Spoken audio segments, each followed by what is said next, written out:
Halo semuanya, selamat datang di Blasman JTB Podcast. Be ready to be updated. Jumpa lagi dengan aku Nita di program Ngulik, ngobrol unik dan asik.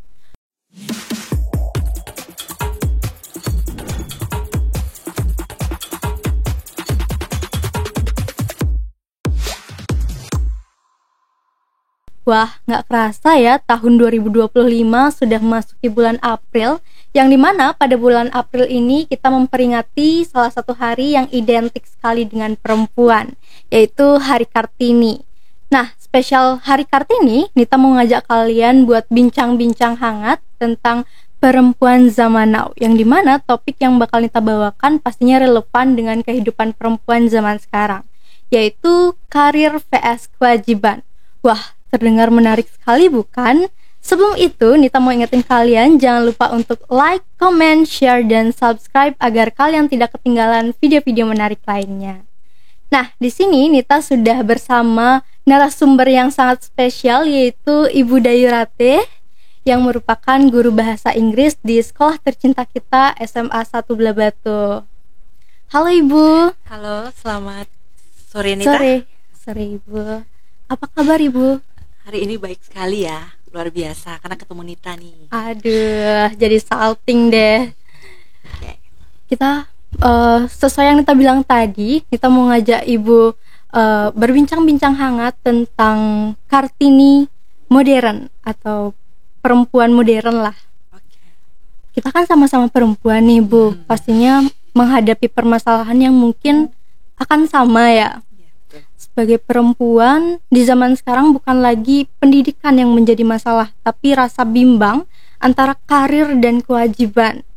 Kita sebagai perempuan Hindu itu kan pastinya banyak banget kewajibannya dan harus berkarir juga. Kalau Ibu sendiri bagaimana nih caranya meimbangkan antara karir dan kewajiban? Oke, pertanyaannya menarik sekali ya. Oke. Jadi di sini kedua hal ini sangat penting ya. Sangat penting, karir sangat penting, begitu kewajiban. Kewajiban ini ada banyak hal. Kewajiban atas keluarga juga, yang pastinya karena kita di Bali dengan budaya yang luar biasa ya, gotong royong yang luar biasa. Banjar, ada di sana istilah Banjar di Bali, yang pastinya kewajiban adat itu sangat-sangat salah satu prioritas juga ya. Jadi di kehidupan kita sebagai wanita Bali. Nah, di sini sebenarnya ini pertanyaannya memang adalah masalah yang sering sekali terjadi ya. Oke, mungkin nanti Nita akan tahu yang sebenarnya seperti apa. Oke, jadi kalau pribadi saya, bagaimana menanggapi untuk menyeimbangkan antara karir dan juga kewajiban saya, di mana kita harus punya keteguhan untuk memilih prioritas dan mengatur waktunya. Itu yang pertama. Jadi keduanya sama-sama penting. Tentunya sekarang kita akan mempertimbangkan yang mana yang bisa kita atur, yang mana yang harus didahulukan, dan yang mana yang bisa sementara ditaruh dulu sebentar gitu. Tapi harus diselesaikan juga. Jadi yang paling utama untuk menyeimbangkannya itu adalah kita harus bisa mengetahui prioritas dan mengatur waktunya setelahnya. Jadi seperti itu Nita. Berarti kita harus tahu skala prioritasnya Bu. Betul. Dan pintar-pintar ngatur waktu. Iya benar. Tapi Bu, dari banyaknya kegiatan perempuan Bali nih, sebenarnya kegiatan tersebut tuh bukan hanya harus diambil oleh wanita nggak sih Bu? Seperti majajahitan, metanding, menyawa beraya, kan laki-laki juga bisa. Tapi banyak orang yang menyangkal bahwa perempuan yang harus ngambil pekerjaan itu menjadi patriarki bukan? Oke, pertanyaannya semakin menarik ya ternyata. Oke, jadi di sini secara pribadi, jadi banyak sekali saya dengar ya terkait dengan pemikiran patriarki. Oke. Jadi di sana sebenarnya kalau menurut pendapat saya sebagai salah satu wanita modern, karena era saya juga, saya kelahiran 90-an, jadi tidak terlalu jauh sebenarnya, masih muda. Oke. Jadi di sana menurut pendapat saya semua orang bisa mengambil itu. Apa salahnya untuk membantunya? Hanya saja biasanya permasalahannya memang apa namanya, kebiasaan setiap keluarga itu berbeda ya, kebiasaan setiap keluarga berbeda. Terkadang mungkin karena kebiasaan-kebiasaan yang ditumbuhkan dalam keluarga yang tidak membiasakan untuk seorang lelaki mengambil pekerjaan itu, jadi membuat laki-laki itu segan untuk mengambilnya. Padahal sebenarnya itu bisa juga diambil untuk membantu ya si perempuan ini, karena kan tanggung jawab perempuan begitu banyak sebenarnya ya. Jadi seperti itu, kalau menurut pendapat saya sih tidak ada salahnya untuk membantu, hanya memang untuk merubah kebiasaan itu yang agak sulit ya, karena kita tidak secara perempuan itu masuk ke keluarga itu setelah suaminya mungkin dewasa ya. Jadi kebiasaan yang muncul dari kecil itu mungkin agak sulit untuk dirubah. Jadinya mau tidak mau kan si wanita biasanya akan mengambil pekerjaan itu ya. Jadi seperti itu sebenarnya permasalahannya, kebiasaan saja. Mungkin ya generasi saya, generasi Nita dan seterusnya itu bisa merubah kebiasaan itu dengan membiasakan anak-anak kita nantinya untuk mengambil semua pekerjaan tanpa membedakan gendernya. Jadi seperti itu. Oh benar, berarti patriarki itu sebenarnya karena didikan dari kecil ya Ibu. Ya, kebiasaan. Makanya untuk memutus itu, kita sebagai yang udah ngerasain harus untuk anak-anak kita ke depannya jangan sampai dibiarkan kebiasaan-kebiasaan kecil itu tumbuh. Terus Ibu, kalau dipikir-pikir, Ibu, dari pengalaman Ibu sendiri, pernah nggak ngadapin rasa bimbang antara karir dan kewajiban? Kadang kan mungkin jadwal sekolah, ngajar di sekolah sama jadwal mebraya di rumah itu bentrokan. Bagaimana nih Ibu? Pastinya ya, pastinya itu masalah yang sangat-sangat sering terjadi mungkin di kalangan wanita Bali yang sudah mebanjar istilahnya. Oke, bagaimana cara saya menghadapi di sana? Mungkin ya di awal kita perlu adaptasi ya untuk memikirkan itu, tetapi ketika kita bisa memikirkan skala prioritas, itu akan bisa kita lalui dengan baik. Oke, jadi kita pikirkan juga mana yang lebih hari ini lebih penting, apakah bisakah, seberapa pentingkah peran kita di sana juga ya. Kalau misalnya undangan yang kita harus menghadiri, yang mungkin kita masih bisa lakukan next setelah pulang sekolah, kenapa kita harus memaksakan untuk datang pagi? Pastinya mulai sekarang, dari sekarang juga masyarakat sudah paham ya, sudah paham. Jadi sudah paham, oke, ini ada prioritas pekerjaan, jadi tidak masalah. Kalau kebetulan nih di tempat saya semua pada paham, mungkin masih bekerja, jadi mungkin bisa datang lebih sore, membantu pekerjaan yang lain. Jadi seperti itu, membantu juga dengan cara lain. Jadi tetap skala prioritas ya. Ya, skala prioritas itu emang penting banget ya Bu, buat manajemen waktu. Terus kalau ngomongin soal wanita di Indonesia, bahkan dunia mungkin ya Ibu, banyak sekali nggak sih ada standar-standar sosial untuk wanita, terus standar yang mungkin orang-orang tuh berpikir wanita harus memenuhi standar ini gitu loh. Mereka selalu ngasih standar yang lebih, contohnya wanita harus berkarir, wanita harus independen, tapi selain itu wanita juga harus dipaksa untuk mengurus rumah, mengurus anak, dan lain sebagainya. Menurut Ibu, apakah wanita ini harus memenuhi standar sosial tersebut atau mereka boleh berjalan di jalan mereka tanpa memperdulikan standar sosial tersebut? Kalau saya pribadi untuk standar sosial itu, menurut saya setiap wanita itu punya sendiri. Ya. Karena yang paling penting adalah kita bisa menyelesaikannya, menyeimbangkan semuanya agar selaras. Karena setiap wanita itu punya kondisi yang berbeda. Kondisi di rumah berbeda, kondisi mungkin di lingkungannya berbeda, kondisi di pekerjaannya berbeda. Jadi semua orang tuh punya standarnya sendiri. Yang penting adalah hasil akhirnya kita dapat menyelaraskan semuanya dengan baik, menyeimbangkan semuanya. Jadi seperti itu. Yang penting semua berjalan harmoni ya, bagus, seimbang, selaras.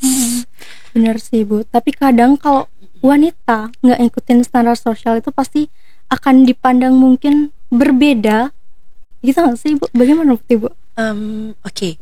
Kalau yang ini nih, mungkin kalau misalnya kalau di era saya sepertinya ya sudah mulai berkurang nih untuk pengukuran standar itu. Mungkin di orang-orang yang lahir lebih dulu atau mungkin punya pemikiran yang beda seperti yang tidak seperti sekarang ya. Kalau sekarang kan mungkin orang-orang sudah paham kalau misalnya setiap orang itu mempunyai situasi dan kondisi yang berbeda. Jadi ya kita harus bisa menerima itu. Yang penting mereka sudah menyelesaikannya dengan baik kan. Tetapi ada mungkin orang-orang yang saya kira masih memperhitungkan standar sosial itu. Si A seperti ini, si B seperti ini. Tapi kalau menurut saya disitulah kita harus kuat, karena kita kan wanita modern ya, wanita modern yang tahu lebih banyak hal, sudah tahu dunia, karena kita sudah bisa melihat dunia hanya dari tangan kita sendiri saja. Kalau sekarang saya rasa kita yang harus merubahnya. Mindset kita harus berubah di sana, pola pikir kita harus berubah. Jadi bagaimana kita bisa selaras kalau misalnya kita masih terpaku pada standar-standar itu yang mungkin saja tidak sesuai dengan kondisi kita saat itu. Jadi semuanya akan hasilnya tidak akan bagus ketika kita tidak bisa melakukan apa yang orang lain harapkan ke kita kan. Karena kita kan berpikir jadinya mikirnya terpaku pada hal itu. Padahal kalau bisa kita selaraskan semua dengan kondisi kita, itu akan lebih bagus kalau menurut saya. Benar sih Bu. Berarti kita sebagai seorang wanita tuh tidak harus selalu terpaku dengan standar sosial ya Bu. Iya, menurut saya sih tidak ya. Karena setiap wanita itu punya standar sosialnya sendiri sesuai dengan kondisi dan kemampuannya dia dan segala situasi yang ada di dirinya. Karena kita tidak bisa menilai orang hanya dari melihat luarnya saja, karena kondisinya kita tidak tahu ya. Makanya ada kutipan apa sih? Ini aku lupa sih. Don't judge a book by a cover. Iya benar gak sih? Ya, don't judge a book by a cover. Terus menurut Ibu bagaimana nih sebagai seorang perempuan agar bebas menentukan jalannya sendiri tanpa terikat dari standar sosial itu? Kalau saya seperti saya bilang tadi, kita wanita modern, kita harus punya pondasi yang kuat, pemikiran yang kuat atas diri kita sendiri. Kita tahu, sadar akan diri kita sendiri, kemampuan kita seperti apa. Karena yang paling penting adalah seperti tadi yang saya bilang, harmoni semua. Keluarga baik, karir juga baik, tidak harus sempurna, tetapi semuanya baik-baik, berjalan dengan seimbang kalau menurut saya. Benar sih. Terus mungkin buat yang terakhir nih Bu, ada nggak pesan-pesan untuk perempuan yang masih bingung antara mengikuti standar sosial dan menjalani hidupnya sendiri dengan kemampuannya sendiri? Pesannya ya. Oke, jadi nasihatnya apa? Kalau saya sih sebagai seorang wanita itu menurut saya adalah dasar dari sebuah keluarga. Bagaimana anak-anak itu tumbuh, itulah awalnya dari seorang wanita. Ya, karena wanita di sini lebih banyak mungkin lebih banyak berperan untuk saat ini ya. Mungkin ayah juga berperan, hanya saja di sini yang paling pertama itu adalah wanita. Jadi menurut saya wanita itu hanya satu, lakukan yang terbaik untuk diri kalian, karena kalian sendiri yang tahu itu. Memang kita perlu mempertimbangkan juga bagaimana semuanya seimbang, selaras dan harmoni, semuanya baik-baik saja, berjalan dengan baik.